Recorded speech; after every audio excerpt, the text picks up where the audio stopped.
Hi, my name's Phil. I like talking about politics, and in this video, I'd like to bring up a few discussion points around the prospect of Rishi Sunak succeeding Boris Johnson if the Prime Minister is indeed brought down in the short-term future, because especially how Sunak really needs Johnson to fall quite quickly now. But first, if you'd like to be notified of daily news and politics, please subscribe to the channel and click the bell notification icon.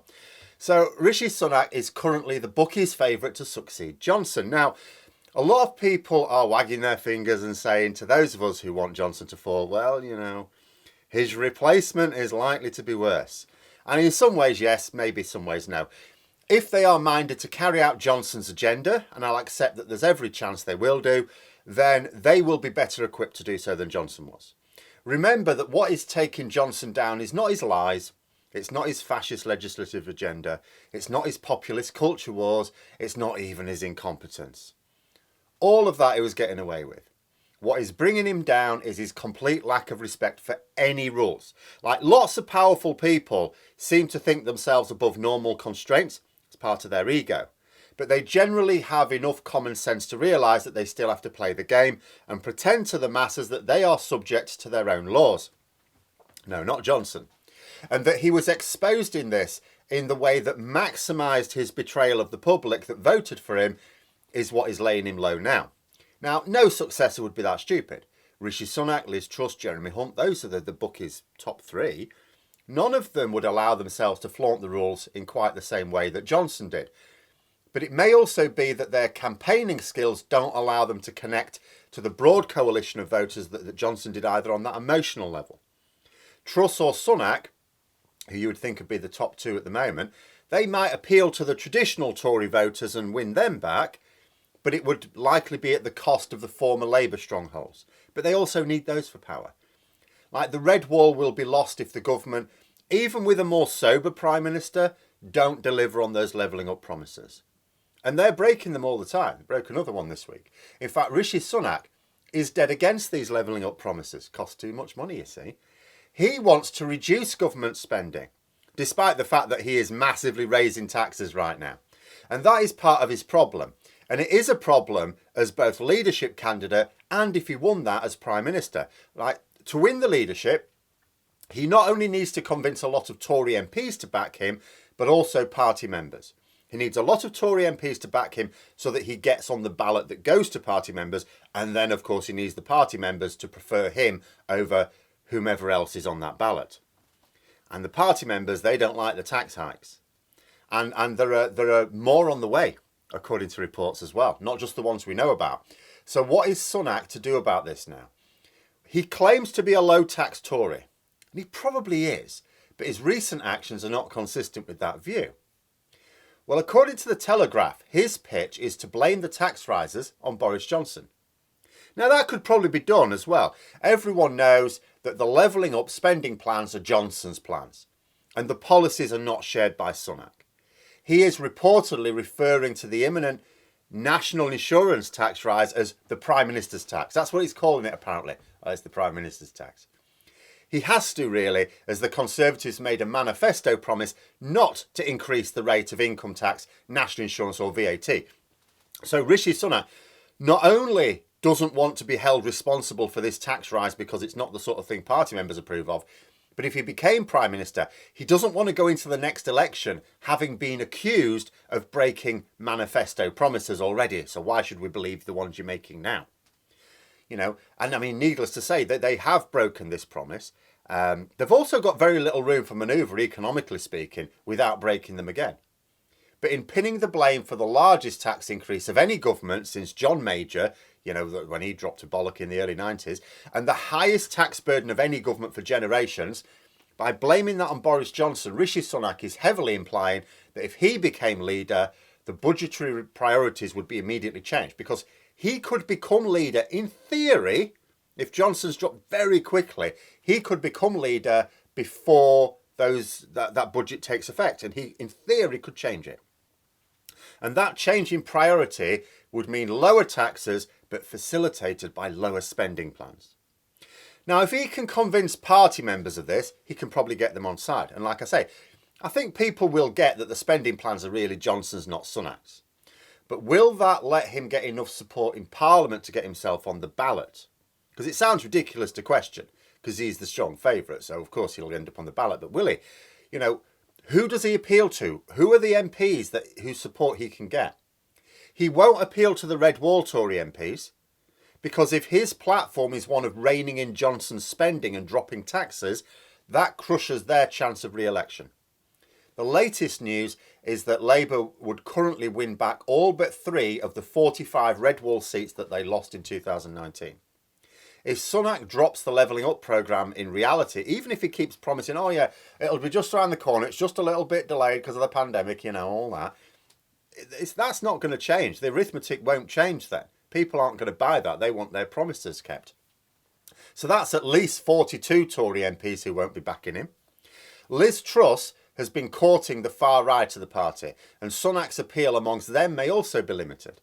So, although you can see where Sunak can get some support from the parliamentary party, is it going to be enough? Like, I can't believe he can get it from the Tory heartlands in general, but I can't believe he'll get it from Johnson's supporters, because he's clearly refusing to support the beleaguered Prime Minister. Liz Truss, it's fairly obvious Liz Truss is lining herself up for leadership, but she's also backing Boris Johnson. Rishi Sunak is really keeping Johnson at arm's length. So Johnson's acolytes will presumably not wish to help him if they can blame him for his downfall. Not that Johnson has a lot of supporters in Parliament, but still, you know, maybe Sunak is banking on getting the support of MPs who want to avoid ending up with a bubblehead like Truss in charge with her, you know, pork markets. I'll be in Beijing, opening up new pork markets. Yeah. So then let's say Johnson falls suit, and he may need to. It's been suggested that Sunak will not want to be Chancellor for much longer. 2022 is going to be painful. Not only do we have this historic tax rise coming from Mr. Low Tax Tory, but the cost of living is rocketing as well. Now, this will also be a tricky problem for Sunak as Prime Minister, but as Chancellor could seal his fate. As Prime Minister, at least, there will be a Chancellor to take the flak for that. You know, if Johnson is still limping on into summer, and Sunak is still the Chancellor in summer, he'll be getting both barrels from the media and the opposition on his role in the public slide into poverty.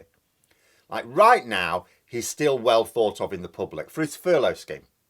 Okay, it wasn't his scheme, but he authorised it. Credit where it's due. It is entirely possible that a different Chancellor would not have gone along with it, and then we'd all be screwed. So the income and other financial support was welcomed by the public, and it has won him support amongst the public. The public seem less bothered that he's just wiped off billions of pounds worth of fraud for the system for no adequately explored reason. I'd like to know the reason. It can't be that it's too much effort to chase up. We're talking billions of pounds here. It would cost a fraction of that to get a team to track down the fraud and reclaim the money. Something very fishy going on there. But don't expect that to be a particularly fruitful line of a political attack, because it'll be tricky to pin a lot of blame onto Sunak over what he will claim was erring on the side of making sure people got support over tracking every penny, or every billion in this case. Of course, the 3 million self-employed people who got nothing at all from his scheme may not see it that way, but still. I mean, Labour should probably still push it. You know, how come you wrote off £4.3 billion worth of fraud, but cut universal credit for the lowest earning workers by £20 a week? And I would still expect them to use that line. Why not? But it will have limited impact on those crucial swing voters. It may help shore up the support already won back in the Red Wall, because it's not really won back until you've actually had the election. So by all means, go for it, but it will be limited. To really take Sunak out, Labour especially need to attack his general economic record. Now, his economic record in 2020 was fine. You can't fault it. In 2021, less so. But it's 2022 where people are going to pay, who are going to feel the impact for that poor economic management in 2021.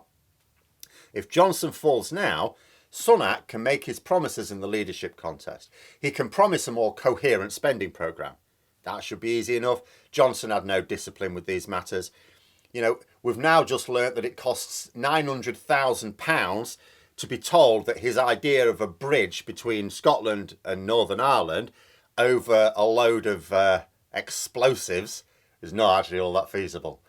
So we're not going to get the bridge, and it's cost us 900 grand for someone to tell the Prime Minister. You know, he just fires off promises. He expects others to turn them into reality later on. He just makes these promises up. I mean, 2 years after the general election, we still haven't had the levelling up white paper. That's still not been published. So nobody officially even knows what that election promise was. There's no detail 2 years later. Because he just makes these promises up, makes them sound plausible, and then someone else will work it out later.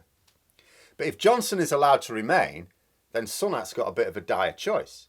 Like, he could remain the Chancellor and be the Chancellor that inflicts these tax rises, because at the moment they're just budgeted for. They haven't happened yet.